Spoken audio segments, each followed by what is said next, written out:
Hello, and welcome back to another episode. Damn it already. Hello, and welcome back to another episode of 8-Bit Monsters Monster Deconstruction for D&D 5th Edition. Yeah, a little bit more energy. Anyways, today we are looking at the Giant Frog. And the Giant Frog can be found in the Monsters Manual on page 325, and a variety of other modules that, big old frogs can be found in. The Giant Frog is a CR 1/4 monster, giving the players 50 XP. The Giant Frog also has no armor. The AC alone is just directly based off of its Dex bonus. And for Xanathar's Guide for Encounter Building, we find that a level 1 player can actually pair off with a CR 1/4 monster on a 1-to-1 basis. We saw this with last week's episode and the Feathergale Knight. Also to note, at levels 2 and 3, our players can actually face off against 2 CR 1/4 monsters, so that means for every 1 level 2 player we have, they can fight up to 2 giant frogs at the same time. Same goes for level 3. Special note that at level 4, our players can actually face off against 4 giant frogs at one go. Now that we've got some of the basics done for the Giant Frog, let's take a look at its skills and traits. Luckily, there's nothing too crazy going on in the skills section besides perception and stealth. The perception is based off of wisdom plus proficiency bonus, so we have a +0 wisdom bonus and a +2 proficiency, giving the Giant Frog a +2 perception bonus. Meanwhile, it gets a +1 from Dex and a +2 proficiency for its stealth. It's kind of interesting that they gave giant frogs a stealth bonus. I didn't realize they were quite stealthy, but then again, I need to study nature more often. There's no other skills or resistances to worry about, so that section of the Giant Frog won't be doing any modifications to the overall CR. So we can actually move on from there and take a look at its traits. The Giant Frog, for its traits, has Amphibious and Standing Leap. Luckily, if we were to look at the monster's traits in the Dungeon Master's Guide, the Amphibious and Standing Leap don't actually affect our Giant Frog whatsoever. So we can actually just skip right over this part as well. Moving along, we can get right into the defensive combat rating. Our Giant Frog has an average of 18 hit points, and with nothing modifying the hit points, our effective hit points are 18. Then looking at the armor class, we see that our frog only has an AC of 11. Now this is the actual AC, but from other factors coming from the offensive combat rating, we're actually going to give our frog a +1 AC bonus because of the bite, which we'll get into later on. So the effective AC for our frog is actually a 12 because of that bite like I mentioned. So when we look at the monster's combat rating by stats, we see that the effective hit points of 18, it nets us a DCR of 1/8.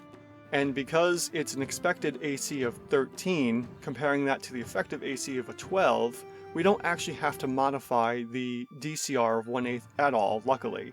If it was still an AC of 11, then we would have had to shift it down. But because we don't need to do that, our Giant Frog's DCR stays at 1/8. Now that we have the DCR established, let's take a look at the OCR, which gets a little more involved. For our offensive combat rating, our frog has 2 actions. It has Bite and it has Swallow. Looking at the Bite, the Giant Frog's Bite deals 4 damage on average, and on top of that, it has a special little bonus. The Giant Frog can grapple a target it has bitten. Once that's been established, the Giant Frog can no longer bite again. And on top of it being grappled, the target is actually restrained, which gives the frog that +1 AC bonus that we found in the DCR earlier on. Now to continue off of the bite, there's some things that we have to look at here, which are basically the best case scenarios, especially when we look at Swallow. So to review Swallow, the Giant Frog can swallow something provided it's rated at a smaller size or smaller. So anything from a gnome, a goblin, a kobold, or smaller could actually be swallowed by this Giant Frog. Once the Giant Frog has bitten something and grappled it, it then makes another bite attack, dealing that much damage, and then swallowing the creature.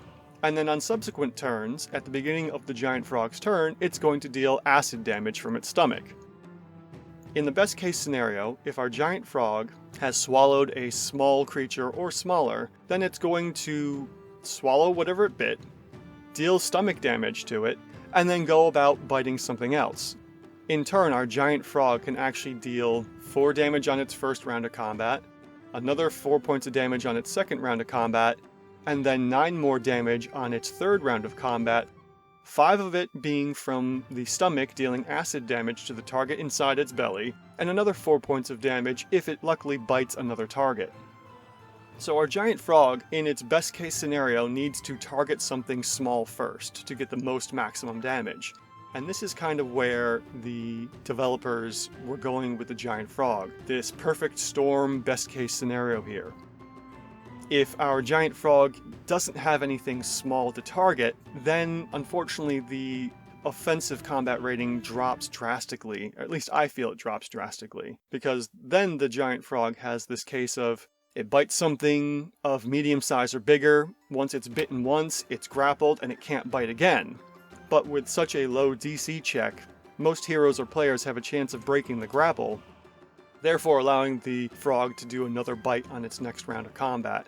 But in some cases, if it still has the target restrained, then it's just going to sit there holding the target, fighting with it. So when we look at the giant frog, we need to look at the best case scenario, and in this case, it would target small creatures, dealing all that damage that I listed off earlier. So now that we have our damage established, which is roughly 4 plus 4 plus 9, giving us a total of 17, and then dividing that by 3, we get an average of around 6 damage per round, which when we look at the chart, we'll find that this is actually an OCR of 1/2. Now that we have the damage roughly established with the best case scenario, biting something small, let's take a look at the attack bonus for our giant frog. The giant frog has an expected attack bonus of +3 at its current OCR of 1/2. Luckily, that's exactly what the attack bonus is for our giant frog. It's a +3. And that comes from the +2 proficiency bonus, and either the +1 from Dex or +1 from Strength, probably Strength. So now that we have our attack bonus of +3, we can look at our chart and decide where exactly our giant frog's complete OCR is. If our giant frog is doing its best case damage with a small creature, then we're going to look at the 6 damage per round and find that our OCR is at 1/2. And because our attack bonus is at a +3 and there's no change here, we don't modify the OCR whatsoever and we leave it at 1/2. Again, in the best case scenario, our OCR is going to be 1/2 and our DCR is going to be 1/8. Now let's take a look at the final combat rating. When we compare our final numbers here, we see that our giant frog has a DCR of 1/8 plus an OCR of 1/2, which equals 5/8. When we average that out, we get a final CR of 1/4. Perfect, we have a giant frog at CR 1/4. Now here's where things get a little iffy. If the giant frog is attacking medium plus creatures, then its DCR is going to be 1/8 as always, we don't modify that at all, but its OCR unfortunately reduces, and it reduces to a 1/4. When we add those together, we get a final combat rating of 3/8, average it out, and we get into this wiggle room of, is it going to be a CR 1/8 or a CR 1/4? Due to the whole biting and grappling and not being able to bite again, I'm going to say that if this giant frog is attacking anything medium or higher, it's probably going to be a CR 1/8. But that's up to the discretion of the DM. Do they continue to bite and hold while other NPC party members take advantage of this restraint? Or does the frog just let go and bite again? More than likely the frog might bite again, it might just hold on to the target. Really depends on the situation. So now that we have our final combat rating found of either 1/4 or possibly even 1/8, let's move on to our notes. For our first note, it's about the bite and the grapple/restrained status. Just remember, when the frog bites, it can't bite again unless the creature is small. And if the creature is small, then it can swallow it, which will move on to the second note. If the target's swallowed, it gets bit again on the second round of combat, And then on the third round of combat, it just keeps getting free combat damage at the beginning of the giant frog's turn. And then for the final note, always target small or smaller creatures first with the giant frog. This way you can get the maximum amount of damage out of the giant frog. And finally, is the giant frog balanced? Yes, kind of, but it's, again, that perfect storm. The only way the giant frog is balanced is if it's attacking smaller creatures. Then it gets the printed CR of 1/4.